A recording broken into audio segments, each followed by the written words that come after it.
Dana's not an idiot. He knows I'm for real. In my opinion, I'm going to spank him in boxing, right? In my opinion, he can't lace my boots in boxing.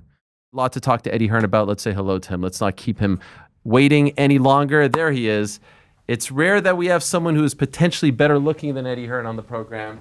Who's that? That was Channing Tatum. I mean, he's kind of a big deal, no? It's 50-50. Channing Tatum, you know who he is. He's a very good looking guy. He's a very good, but like back to back with you two, this is lovely. Poor Channing. Yeah.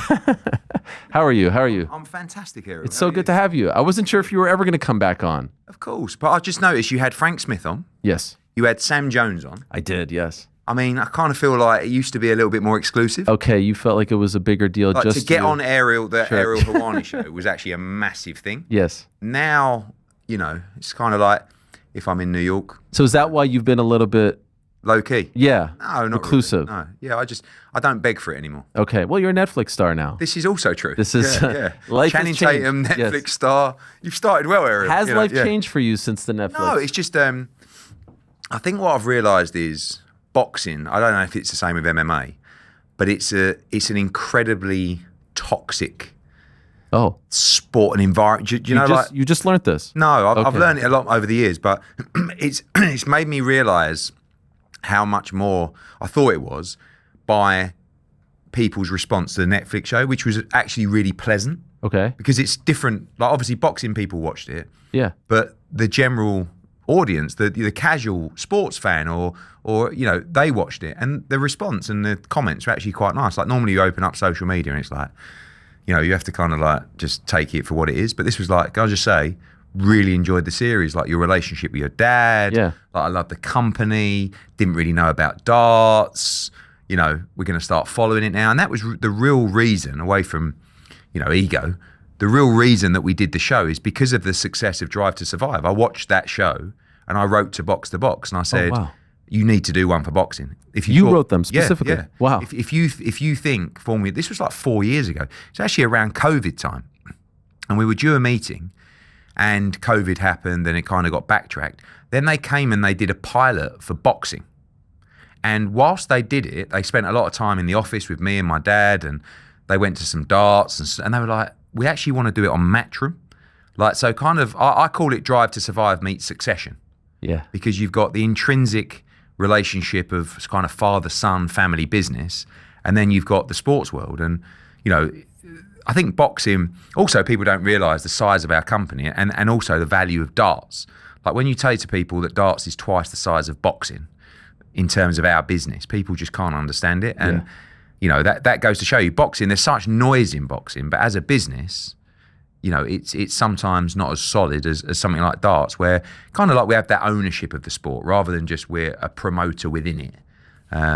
So yeah, it's been really pleasant. The numbers were great. It's top 10 most liked shows on Netflix right now. It's in the top 5 for a couple of weeks.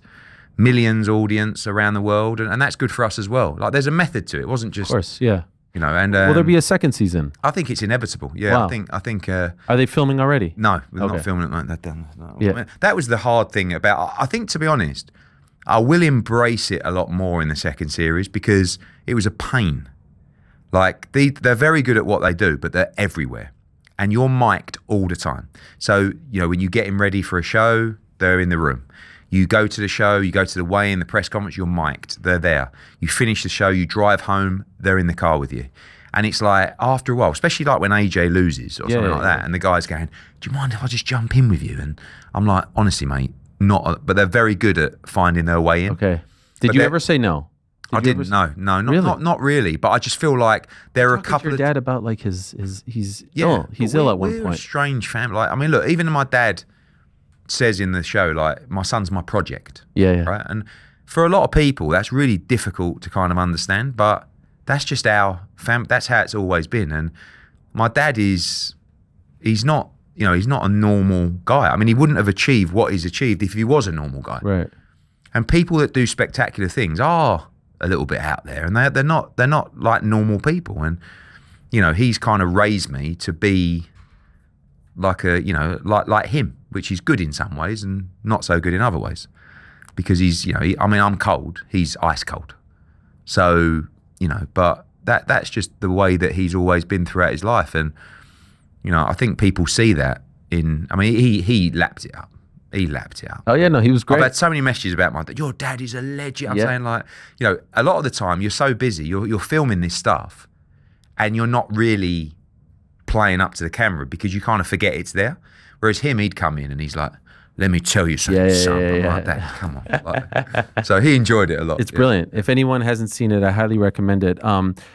Okay, you had a bit of a quiet stretch last couple of weeks, and now you come back with 2 shows on the same day. Now, I have to say, I understand Boots is big for the business, but there's a part of me that's actually a little disappointed you're not with Dave Allen. Yeah. Because the dynamic between you two is very fun. I don't know if you know who Mick Foley is. Mick Foley is the pro wrestler who was sort of like the everyman. Mm-hmm. He didn't look like a superstar. And Dave Allen might be like one of my favorite characters in combat right now, just because of the way he conducts himself. Why did you choose Boots over Dave? It was a decision that was made quite a long time ago. I have to be honest, Boots is the future of our business in America. I mean, a huge part of it.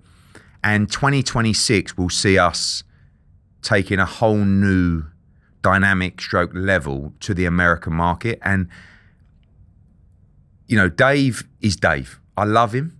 We don't know what the future holds, right? He could lose on Saturday, being brutally honest. He could win and go on and fight Wilder or whatever. But longer term, you know, the future for Dave is probably quite... So just the bigger picture of, you know, Boots as where I think he's going to be in 2026. Don't forget the guy's 28 years of age. I mean, he's 10 years younger than Terence Crawford. I mean, and I believe he's going to be a multi-division world champion. I actually believe he's going to be pound for pound number 1. Wow. So I kind of had to, you know, and I love Boots as well, and I kind of had to just use the head a little bit rather than just the heart. I hate doing 2 shows on the same night. Hate it. Why'd you do it? Because the venue in Philadelphia the availability landed the same time. Then DAZN quite liked the idea of a mega night of boxing across the Atlantic. And, you know, jokes aside about Mr. Smith, I can't do this forever. And like, if we go to where I need to and want to go, we are going to have shows on the same night in different countries. So it's good for Frank to be leading the helm. He's doing a great job and, you know, being part of a massive show like that.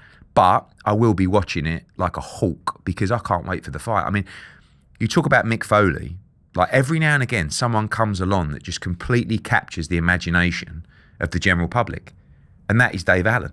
Dave Allen was out on his arse, Ariel, 2 years ago, like not even in the game. We were joking. We have probably close to 9,000 in there on Saturday, which is one of the biggest shows ever in Sheffield Arena, boxing show. One of the biggest shows I've ever done. He's sold nearly 2,000 tickets just out of his own hand, like from people messaging him, right? He said 2 years ago, I fought in Sheffield. I sold 23 tickets. Wow. The turnaround is quite phenomenal. And he's the working class hero. He's the guy that is so honest and down to earth. You know, he's on Instagram Live. He's like, last night, you know, I did the face-to-face. He's a big lump. He goes, you know, I hope I don't get flattened. Like, and so he's just, he speaks from the heart. Yeah. People love him. And I was saying today, like, I actually think DAZN are going to do really big numbers with him on Saturday. The ticket sales are phenomenal. If he wins on Saturday and does it well, he actually becomes quite a powerful player in the heavyweight landscape. I'm not saying he's going to go and beat Alexander Usyk, but you can start putting his name in the hat for basically everybody but Usyk. Yeah. You know, I mean, people, would you ever put him with AJ? I mean, like, who knows? I mean, Chisora, yes.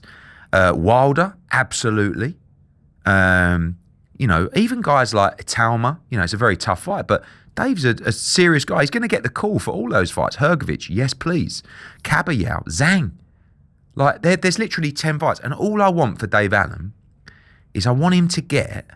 We had a little bit of a standing joke where his dream was to get an ensuite, right? Do you know what that is? That is like when your own bathroom. Your own bathroom, okay. In your bedroom. Okay. Right?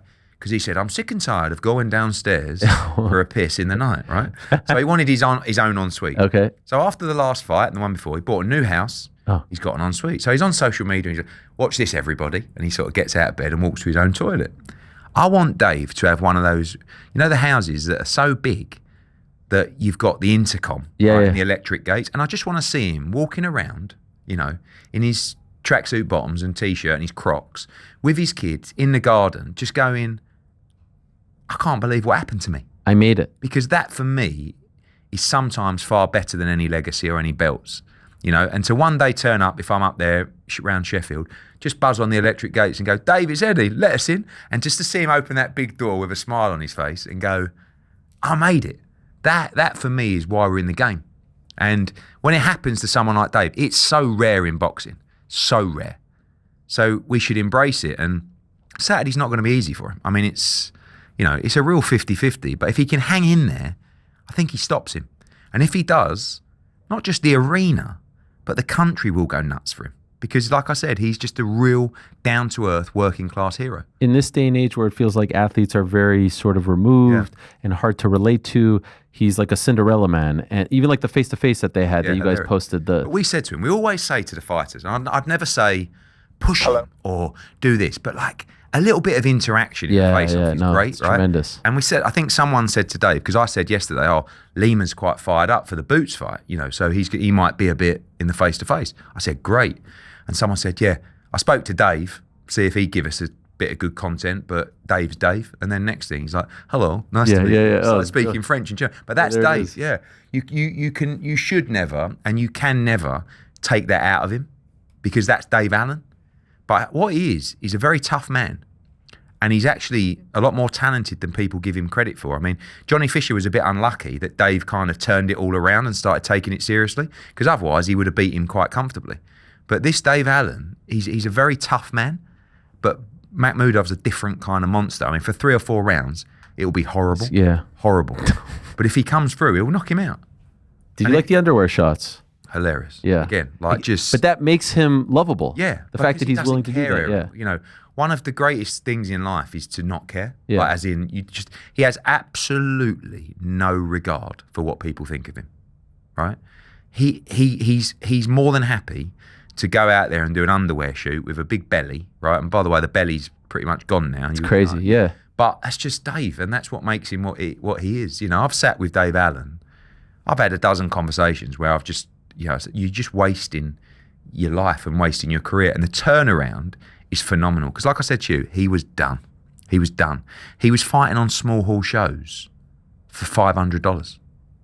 Wow. Over 6 rounds. Like just to, because boxing's what I do. Now, he's had 3 paydays that are, close to 7 figures, combined. And now, if he wins this, I said to him, you'll get the 7-figure payday next time out, maybe even more.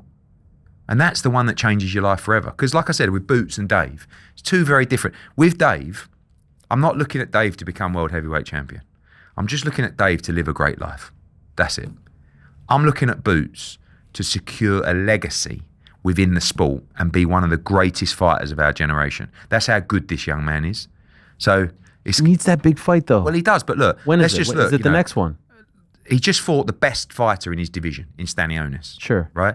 And he battered him. And he's number 2. Boots he looked great. Number 1. Now, what he asked for and what I think is the right thing to do is give me a top 10 guy. And by the way, this Lima is very, very tough. You'll see on Saturday. He's a good fighter. And then put me in with whoever you want. I spoke to Eric Gomez yesterday from Golden Boy. We had a meeting, me, Oscar, Eric Gomez, and all of DAZN. We agreed terms for Ennis against Ortiz. We went away. We signed our contract based on those terms with Ennis. So we're in. And Eric called me yesterday, said, look, just wanted to let you know, we've got Lubin coming up, which is a good fight in a couple of weeks. After that, let's get it done. And I believe they'll be true to... Oscar wants to make great fights as well. Ennis against Ortiz, one of the best. But I'm telling you now, Ortiz, Fundora, Mertzalayev, Zayas, he goes through them like a butter through knife. And I mean Ortiz is good. I mean, these are big fights. I just want to see him in these fights. We'll see it, because I can't sit here and preach that he's the next pound for pound number 1 in the sport unless we go through those guys. So we did it at welterweight. It's done now. Like what you're about to see on Saturday is something completely different from Boots. At 147, he was physically depleted, and he was still icing the best in the division. This guy, for me, he's the next Crawford. And what I want to do is I want him to have this fight look great, fight Ortiz, fight a Fundora, whoever. Then we want Crawford. When Crawford's ready to come back, and he'll only come back for massive money, and he's the man right now. So we have to get ourselves in a position where people go, wow. But I'm telling you now, Boots against Crawford is just, you're talking about it's gigantic. That for me. But we got to I've got to back up the resume with everything that I've been talking about, and we will. Congrats on Ben Whittaker. Thank you. Think the world of him. You told us a couple of weeks ago, you said you thought you had him when he first turned pro, and then 11th hour, he went in a different direction. The video was great. Your acting chop's not bad. Between this one and the brand one with Frank from a few months ago, honestly, though, how difficult was it? Because I would imagine every promoter under the sun was trying to sign him. You know, a lot of people don't know, but we agreed terms with Ben Whittaker 3 years ago. We filmed a promo with him. Wow. Whilst the lawyers were tying up the contract, literally with a few minor bits and pieces. We filmed the promo. We've still got it. We should actually get it. Funny. And then one day later, they came back and they said, look, Boxer have just come up with this money that we can't, and he's going to take it. He can't not take it. And we're like, what? We've just filmed the promo. And I was gutted for a long time because, see, with Ben Whittaker, people see the showmanship. People see the viral clips, the Instagram numbers. They don't realise that for the last 8 years, this guy's been one of the best on the amateur scene. Like, everybody knows Rob McCracken, all those guys in the GB setup. He was phenomenal. You know, he was an Olympic silver medalist and he was devastated to win silver. Devastated. Like most people thought he'd win gold. I'm not signing Ben Whittaker just because he's a huge name and he's got a huge social media following. I'm signing him to become world champion at light heavyweight and to be in those kind of fights. Of course, Callum, Yard, Buatsi, but beyond that's the ability of this man. This isn't like a social media sensation. This is an elite fighter. So for 2 or 3 years, I'm watching him, and every time he does his stuff, and I'm like, you know, even my kids, my eldest daughter, she talks about Ben Whittaker. She doesn't even follow boxing. Oh, have you got that Ben Whittaker? I'm like, nearly. But story, yeah. So then, you know, and I always say, like, you know, until a fighter becomes available, it's all hearsay. And when we got the call from his lawyers to say, we're ready, you know, we're free, so a few weeks ago or months or whatever it was, we made a play. It wasn't cheap. But I believe in him. And when I look at stars within certain markets, he's right up there. Yeah. He gets it. But what I'm saying is he gets it commercially. He's done a great job self-promoting. His social media numbers are insane. But me being the boxing fanatic, I'm signing him for what I believe he can be as a fighter. And that is an elite world champion. And if we get it right, you know, I have quite a quick turnaround here. We need to get him a little bit active. I want to bring him over here to fight over here as well. If we get it right and we build him in the right way, Andy Lee's in the corner. I think he's got the perfect setup now. If he can deliver what I think he can in the ring, with the profile, with the swag, you know. I mean, Alex Haynes is, as you know, one of the best content guys in the world. One of? I say but yeah, I've got to be careful. Capital T. Is he in here? No. Yeah. The Show Me the Money clip was actually Ben's idea. Oh, wow. I mean, Alex put it together brilliantly. Yeah. But that was, and the way that he delivered it, that was him. Like, it was one take. Job, yeah. He's a showman, you know. And when's the debut? It's going to be end of November. We'll be announcing a new show shortly. But UK? Yeah. Just a quick, we need to get him out quickly. I don't want to wait till next year. Name opponent or? Yeah, good. We're looking for a top 15 guy in the world. I mean, you know, Ben's been very inactive. He's still not really had that many fights at any kind of level, if I'm honest. And I'm looking for 2 to 3 fights quickly, you know, amongst that kind of world level. And then we start pushing him in with the names that I said. You know, I mean, I like, you know, Willie Hutchinson, those kind of guys. But, you know, Buatsi, Yard, obviously Callum's our guy as well. But, you know, those kind of fights, if those guys aren't winning world titles, there's some big fights out there to be made. And, you know, this guy's going to put bums on seats. Everyone's got an opinion of him. Love, hate, he don't care. It's a massive coup. There's this fascinating thing going on in boxing because I think boxing is doing great and we see everything happening in Netflix. But Boxer, you know, they're losing guys like Ben Whittaker. Top Rank still doesn't have a TV deal here in the United States and worldwide. PBC feels like a little on and off. I know they have a show coming up with Keith Thurman and Fundora and all that stuff. What do you make of the state of your competition? And you may give me the line that, you know, Dana White likes to say is like, I compete against the movies, I compete against the NFL, and I get that, you're entertainment. But the state of the competition right now feels... I compete against other promoters and I compete against the boxing industry. That's what I compete against. And, you know, we can bluff ourselves and say, you know, we're not movies, we're not NFL, we're not NBA, we're boxing. So maybe this interview a few years ago, I would have told you we are poised to dominate boxing globally, which we've been doing, but dominate it in the markets that count, particularly the US. Like if you look right now, our stable, our TV deal, you know, the momentum that we have, maybe the Netflix show, maybe our position within the Middle East, maybe our position as a business, who else is primed to make the play in US boxing like us? The knowledgeable me, and that, dare I say, humble me, just knows that anything can happen. So we're not taking our eyes off the ball. We know that our roster, our fighters, are unbelievably placed to be active, to be paid well, and to be maneuvered into world championship positions. Our competitors either don't have TV deals or don't have a TV deal like us. So we're in a fantastic position. But the goading, which I've done in the past, is a thing of the past. I'm actually looking to work with those guys to make great fights. Everything's changed now. We've got a new force in the world of boxing, and we're going in a completely different direction. And to do that, I need to make the greatest fights in the sport with the help of other people. Not Who's just the new force? Dana White, TKO. Okay.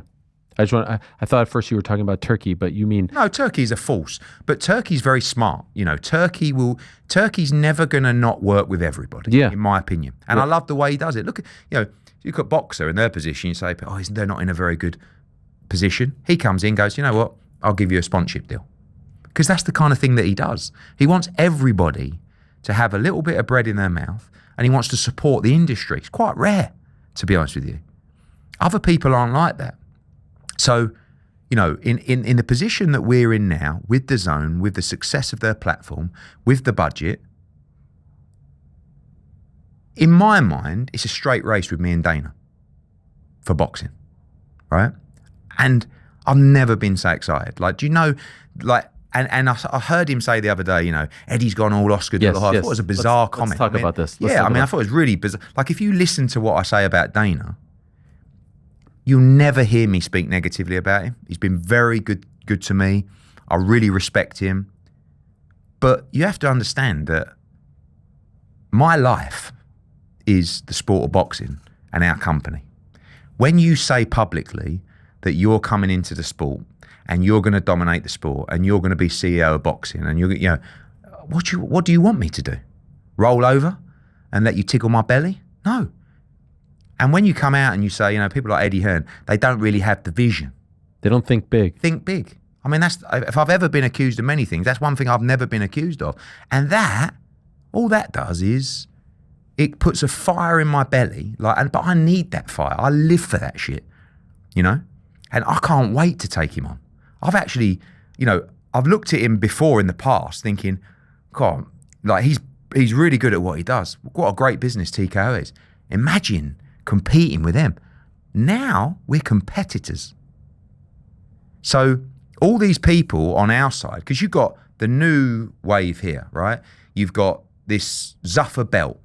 We're going to build a new ring. I believe you referred to it as a Mickey Mouse belt. Yeah, but look, I mean, I've had those conversations before. The reality is, no fighter with any ambition wants to fight for a Zuffer boxing belt. I'm sorry. It will just be fighters that really have a great opportunity to make some money and be part of something, or someone that's sold out within the sport and just wants to take the money. You ask any young fighter, and I have my differences with the WBC and all the governing bodies. If we didn't have our differences, we'd be doing something wrong. Let me tell you something now. The WBC is a legacy, and it is part of the absolute history of the sport of boxing. You know the fighters that have had that belt around their waist? I mean, these are heroes. These are trailblazers. These are some of the greatest names in sporting history that young fighters look at those pictures and say, I want to win the WBC title. You think that if I tried to convince my guys, yeah, guys, we're going to create a Matchroom belt now, they'd tell me, no, I don't want to fight. I want to win the WBC world title, the WBA, the WBO, the IBF. We moan about the politics, and rightfully so. Sometimes they make some bad decisions, but you cannot underestimate the history and the legacy of those belts. And for me now, I'm doubling down, right? I'm all about the belts. The Ring Magazine belt, unbelievable. Even before Turkey got involved, I said, that's the belt with no politics, an independent ranking system, no sanction fees. So that's a big part of what we do. But I'm doubling down on the belts. What's that mean? It means I want to see my guys win world championships, create history and legacy in the sport. I don't want a new belt. I don't want to change the ring. I don't want a funky canvas cover. I'm going boxing. This is in my blood. This is in my heart, the sport of boxing. The greatest sport, in my opinion, in the world. The drama, the glory, the pain of defeat, the stories, everything. And I want to follow into the traditions and greatness of the sport. So we all need to come together, and we're always going to argue, us and Bob and Oscar, but we need to make great fights. So rather than me coming in and saying, yeah, my broadcast position, PBC top rate, no. We want to forge stronger relationships with those people so we can make bigger fights together. We can work together on DAZN. We can work together on other platforms. But when we come out firing in 2026, I want the fight fans to go, wow, look at that schedule. And what we're building at the moment, but Dana coming in is actually brilliant for the sport, because what it does is it just rattles and rallies everybody up. So right now he comes out and he says that. Now when he says it, my blood's not pumping around my body, and I'm not, but I'm going, yeah, let's go. Is it personal? No, because I don't feel that way. How can it not be personal? This is your life's work. It's your family's life work. But it's not like, Dana's not an idiot. He knows I'm for real. Now, he's arrogant enough, as I am, and egotistical enough, as I am, to go, in my opinion, I'm going to spank him in boxing, right? In my opinion, he can't lace my boots in boxing. But maybe I'm deluded. And maybe I'm so arrogant and egotistical that I'm going to get it wrong. But that's what I truly believe. When I see him at the press conference, it's like, look, there's loads of talk about me going into MMA. The reality is, can I be a success? Yes. Is it in my heart? Not at the moment, right? Maybe it finds a way into my heart. Have you considered it? Yeah, there's loads of everyone. Right now in boxing, it's this perception of Eddie v. Dana. And people want me to make that play in MMA on a big business level. And it's a great story. But the reality is, in MMA, Dana is so passionate about the UFC and about the fights that when he stands up and goes, "What's up, everybody?" and he does this, that's from here, right? It's not from here. And it's not from, "Oh, tell me who's fighting again." He just knows. He just gets it. When he's talking about the undercard of Crawford against Canelo and he's reading off a bit of paper, it's just not the same. You see, and that's like me in boxing. But they are an unbelievably powerful organisation. They're an incredibly smart organisation. And I'm also not an idiot to think they're just going to come in and, it's not going to be a success. I'm sure what they're going to do is a success, but I feel like it gives me the opportunity to double down for boxing, right? And I really feel like we can get the support of the boxing fans. And I think with the schedule that we're going to put together, I'm just excited.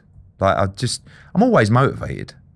But when he says things like that, again... When's the last time you spoke to him?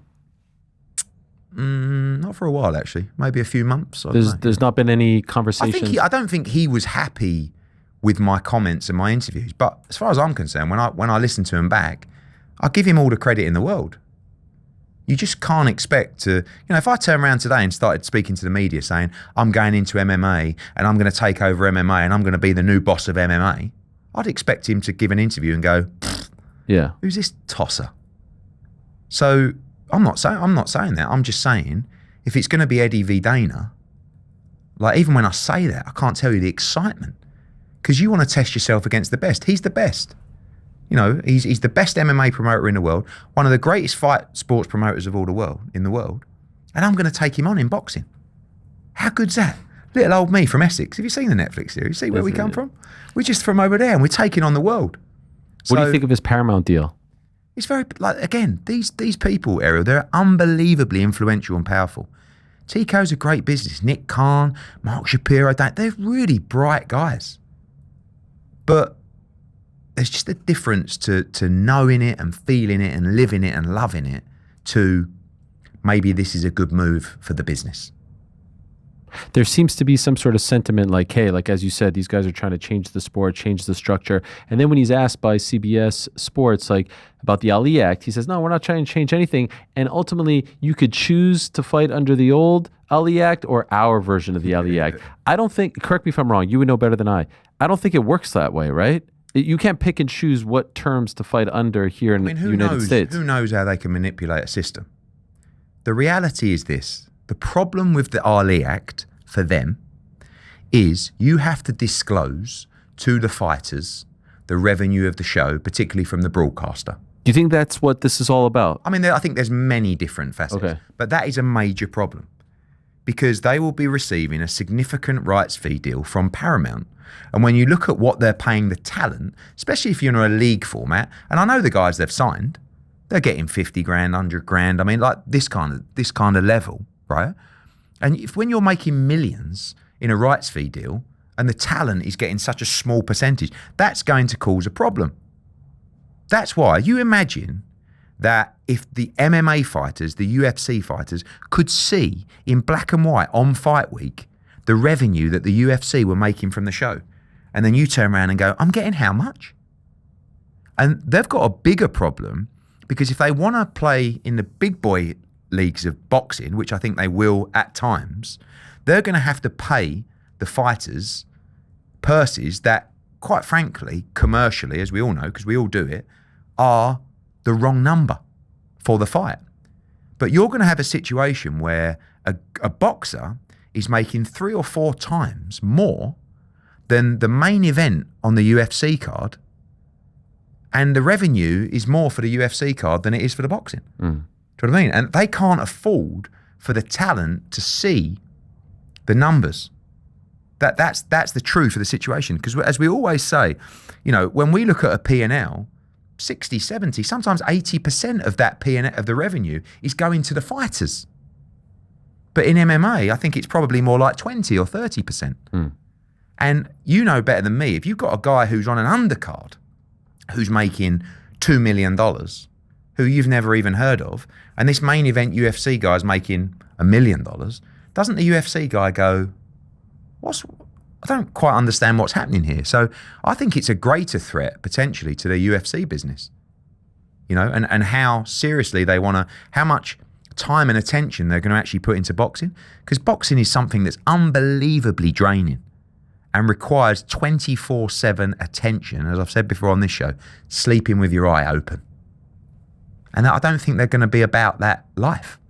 One thing that I found was interesting, when they signed the UFC Paramount deal, we found out what the terms were. They were released. When they signed their WWE deals, we found out what the terms were. Those sports don't have a structure in place in which a fighter could say, wait a second, you're getting this much, I need to partake in X amount. Boxing does. And guess what? As we sit here today, we don't know what the terms are for the Paramount deal. Coincidence? Yeah, you won't do, because, you know, like any manager within boxing, the first question they might ask me is how much you're getting from the zone for the fight. And sometimes, a lot of the time, as you know with AJ, the way we do that, it's open book. Because we're not afraid to show you the model and how much revenue we disperse to a fighter and to the undercard. Because we have to do it anyway over here under the Muhammad Ali Act, you know? So if I'm a manager and I'm saying, because in boxing, you think that you would do a pay-per-view show and your main event, and you turn around and you go, yeah, and you have no interest in seeing the actual revenue of the show. They don't. Under the UFC model, you're pretty much told what to do, aren't you? I mean, this is what you're getting. See you there. What time does the UFC fighter go, hang on a minute, how much money is in the pot here? You kind of need me, don't you? I mean, I'm the talent. Without me, do you even have a show? Yeah, maybe you can put someone else on. But I've just sold this arena out. I'm just racking you up 400,000 or 500,000 pay-per-view buys. I'd like to actually see, you know, that's when we get a fighter of that size and magnitude, like Anthony Joshua, we'll go, you own the show. So you imagine you said to a star in the UFC, right, it's your show. And we're going to have open book, and you're going to take 80% of the profit of the show, and we take 20%. Imagine how much the UFC fighters would be making. 5, 6, 7 times more than they're making at the moment. And this conversation probably isn't making me that popular, but that's the truth of the situation. The UFC guys are fighting without any understanding of how much revenue's in the pot. And these guys don't care because, and by the way, it's their business. They can do what they want. If they can get away with that model, good luck to them. But in that model where it's a league or it's a contender series and the guys are getting 50 if you win this fight and 100 and then 200, it's peanuts. How much are they getting from Paramount? You know, if it's multi-million dollars per show for the rights fee, which it probably will be, the profit is unbelievable. And that probably won't work in boxing. But I don't necessarily think this contender series and undefeated fighters and guys that will fight anyone, with all due respect, it's kind of been done before. Have they come after any of your fighters recently? Like even a Ben Whittaker, are you No, going I don't up think they want that.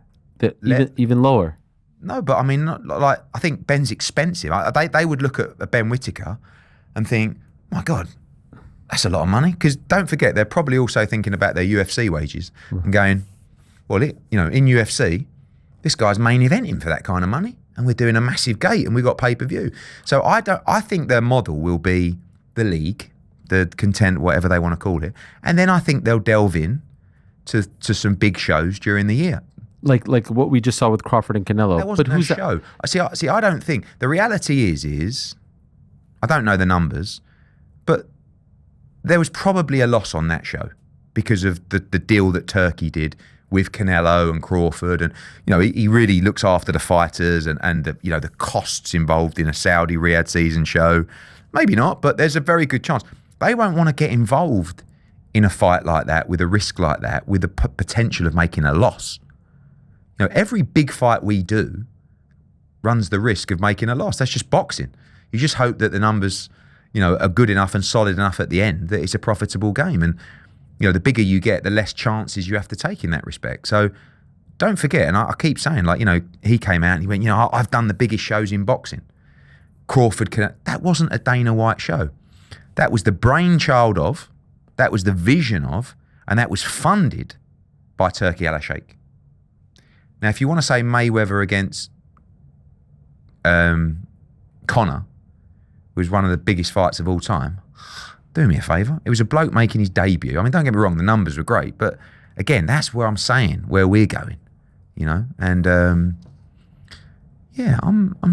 I've since the interviews and all that kind of stuff, it's just given me just had a greater spring in my step. So I'm excited, and we might lose. You're looking at me going, you ain't losing it. No, I'm enjoying seeing this competitive side of you come out. For years when you and talk years, with Turkey, does this come up? He loves it. I'm sure he does. He loves it. Listen, I've been talking to Turkey about MMA. Tell us about this MMA stuff. No, but it's just Does he want you to go into MMA? Because I think maybe he enjoys, right? He enjoys. Can we swear on here? Absolutely. He loves the fuckery. Yeah. Turkey Al-Sheikh. He's not come to me and told me to go into MMA, but wouldn't it be fun? I mean, are you considering this? Put it this way: if I'm an MMA business right now, yeah, it's a hell of a story, right? It is. It is. Is this something you're considering? I mean, by the way, Europe is wide open right now. There's nothing going on, and there's so much talent there, and it's so popular. I feel like I could have a huge influence and a huge presence in MMA with the way that I promote. What's stopping you? Just time, and I don't want to. We've got a massive opportunity in boxing right now. As I said, I really feel like when you break it down like you did, it doesn't take a genius to realise the position that Matchroom are in, and I got to get it right. But I too love the fuckery, and that announcement would be fun, wouldn't it? Oh my gosh! But listen, anything could happen. Anything could happen. Coming in 2026, Matchroom MMA. Well, look, now you're going to start. No, what? I don't know. You've opened the door. Yeah, no, I'm just saying that it would be interesting, wouldn't it? Yes, it would. It would. I mean, you imagine a press conference where I turn around and say, "You're going to take over boxing? You're coming for me in boxing?" Yeah. Guess what? I'm coming for you in MMA, baby. But that's that things like that are actually, some people take that personally. Some people realise how good that actually is for the sport. Like Dana coming into boxing, I've said it before, I'll say it again, it's great for boxing. It is great for boxing. The product they might do, maybe fight fans don't like, but it's like Jake Paul. You can't say that Jake Paul isn't good for boxing. He is, and he's not a YouTuber anymore. He's a fighter that's just doing things differently. It's all part of the ecosystem of boxing. You know, Jake brought Netflix in originally. I mean, that's the reality of the Mike Tyson fight. Now they do Canelo Crawford. Now they're doing Jake against Tank. Who knows what they're going to do in the future? You know, with them making that investment, DAZN start doubling down a little bit. We've got to make sure our schedule's better than ever. You understand? So it's actually, it's all good. And you have to ask yourself, why? Why is Dana White coming into boxing? Because it's red hot. That's why. And there's money to be made. So, you know, we're in a great time for boxing. Where do we stand with Chris Eubank Jr.? You were very, it seemed, bothered by some of the comments, insinuations that he made, accusations. Yeah. Are you exploring legal action towards him? Yeah, I mean, look, firstly, like, for some reason, Chris doesn't really particularly like me at all. You know, I don't mind the guy. I think he's a little bit odd at times, but like, I respect him, especially after the first fight. I mean, what they both did in that fight was phenomenal. But you can have backwards and forwards, and you can stop talking to me at press conference, stuff like that.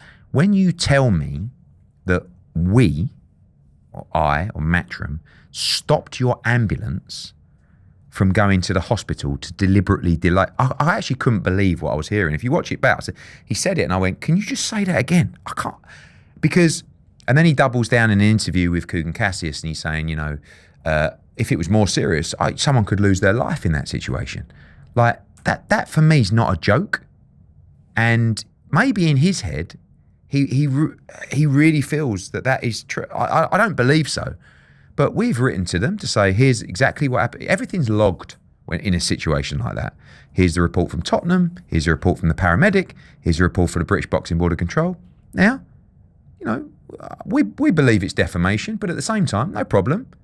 You just have to say, I got it wrong. The stubbornness actually go, oh, I'm not apologising. Okay.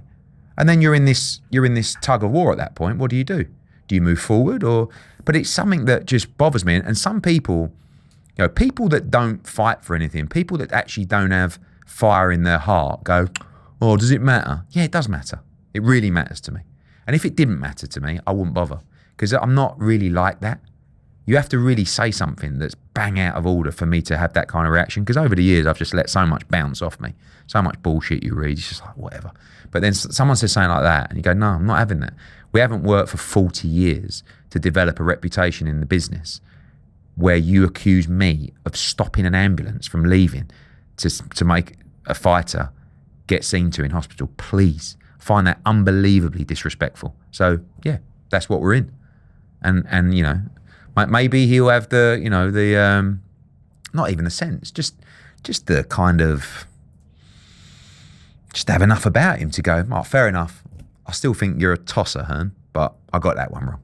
That's pay-per-view, right? Yes. Over the summer, I remember the announcement, like, we're going to get rid of pay-per-view on DAZN.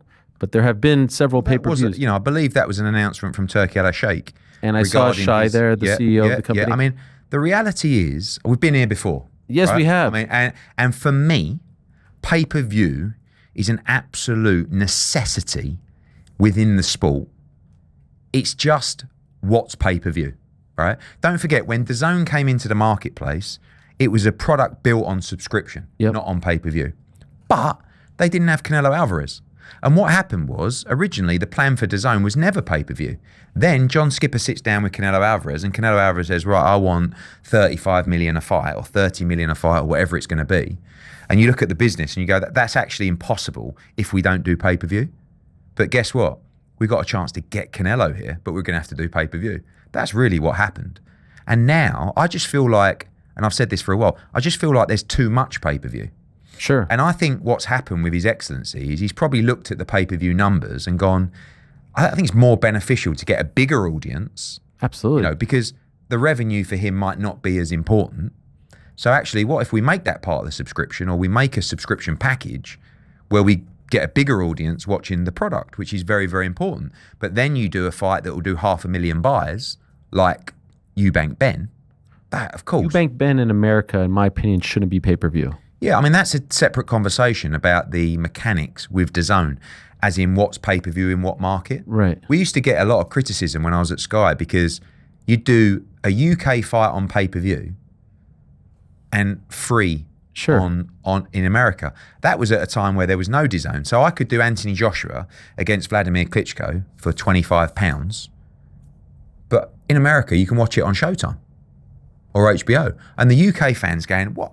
How does this work? Why am I paying for it, but you're not paying for it in America? It's actually quite bizarre. That's what we do here with UFC, by the way. Yeah. UFC's on pay-per-view here. You don't have to pay for it on TNT Sports in the UK. So I just think that there are certain fights for certain markets that shouldn't be pay-per-view. Agree, because sometimes Joseph Parker versus Wardley isn't a pay-per-view fight in America. Of course. Do you agree? 100%. Yeah. It's a great fight. I agree. But how do you grow the sport and these fighters and these names if they're behind the paywall of the paywall? Yeah. There's two paywalls. I agree. Right? I agree. So how do we fix this? And UFC's now getting rid of pay-per-view. So why don't we just get rid of it, all of it? Because you can't, because the fights can't get made. You know, for the same reason we talked about earlier with the fighter purses and the distribution of purses, the rights fees don't exist to cover the pay-per-view revenue. So you've got a choice as a broadcaster and a platform. We do that fight on pay-per-view or we just don't do it. And I would much rather work with a broadcaster that has the facility and the ability to run a pay-per-view model. Look at Ben Eubank. If there was no pay-per-view on DAZN, we wouldn't be able to do Ben Eubank on DAZN. And we'd have to let that fight go. So for me, fewer pay-per-views, but the ability to have the pay-per-view model to create the revenue needed for said super fights. That's it.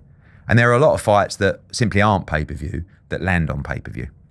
And I think probably His Excellency's looked at the ring cards like maybe Belanga, Shiraz and Shakur, and the time the numbers have been spat out, maybe there's a better model if you're only achieving a certain amount of revenue. But if you're banking 500,000 buys, you can't expect the broadcaster to pay the same revenue as a rights fee for a show like that. Right. So I think the bigger problem is too many pay-per-views versus pay-per-view in general. But we are quite a bizarre sport because away from boxing and UFC, what is pay-per-view? I mean, you've got the biggest sports in the world. There's no pay-per-view. So, yeah.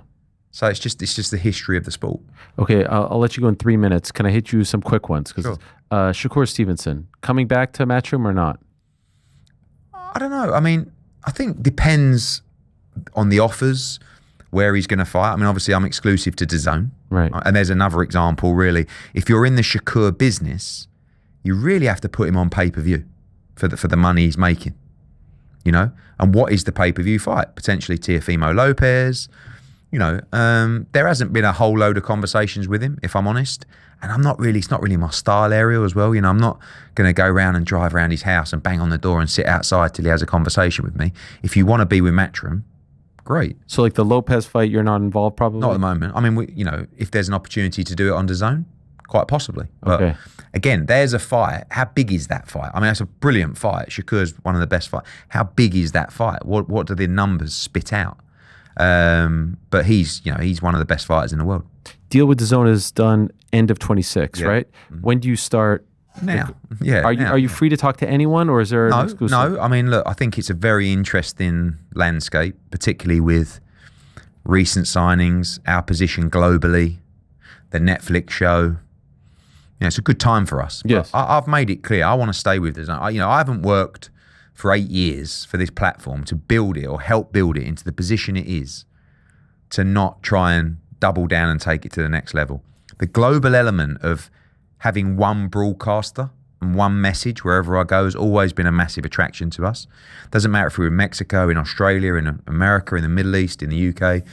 This is where you see Eddie Hearn and Matchroom's boxing live on DAZN. So yeah, we're talking, and I'm very confident we can get a deal done. Again, I've given a lot of blood and guts to the platform. I've put in a lot of hard yards. I mean, especially early on. Look, we had a massive deal, but it was tough early. You got Aram out there, Leonard Ellaby, Dead Zone this, who wants to fight on an app? And now they're either on there or they're all asking to be on there. And I feel like it's been a personal project as well. So yeah, I'm a DAZN man, and it's where I want to stay.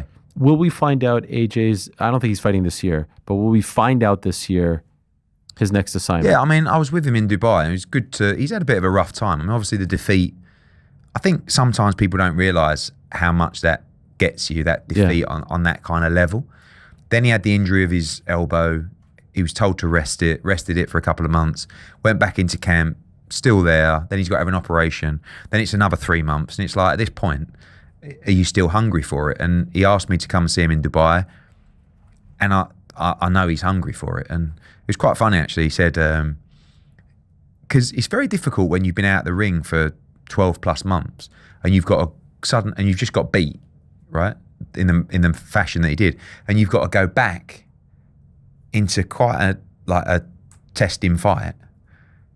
When you're at that level, you don't really get the opportunity for a run out. Does that make sense?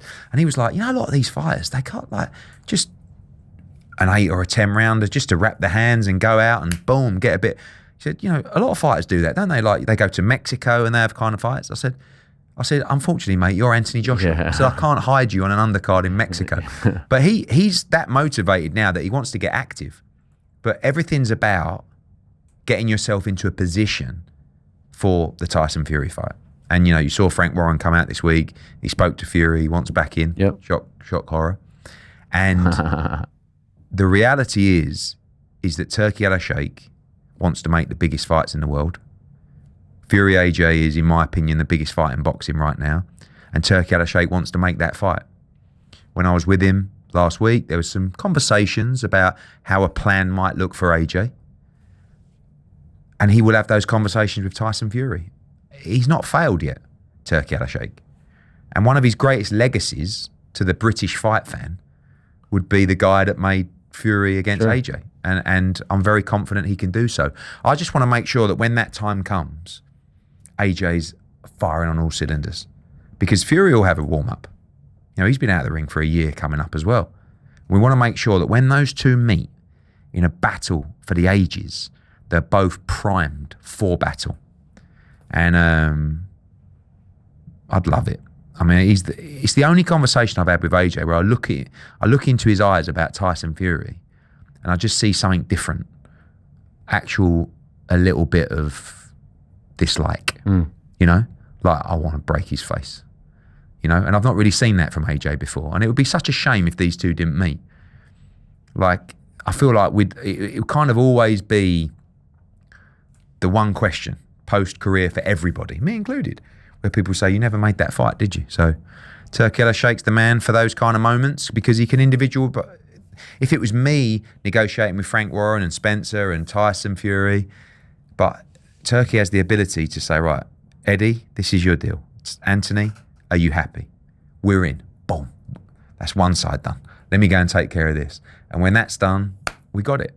And, 2026, I believe you'll see AJ against Tyson Fury. Everything crossed. Wow. Congrats. Netflix, Ben Whittaker, Matchroom MMA. There's a lot to be excited about. There you go. There's a few sound bites for you. Yes, thank you. Thank you so much. Doubleheader on DAZN this Saturday. Dave Allen in Sheffield. Tremendous. Boots Ennis in Philly. Always a great scene. Thank you, Eddie. Appreciate it. Thanks for watching this video. Before you go, if you haven't already, hit that subscribe button for us. Also, give us a thumbs up. Leave a nice comment. These things go a long way. And while you're here, do check out the rest of the channel. We've got live shows and full interviews, clips, and a whole lot more. We're doing big things here, and we appreciate your support very much.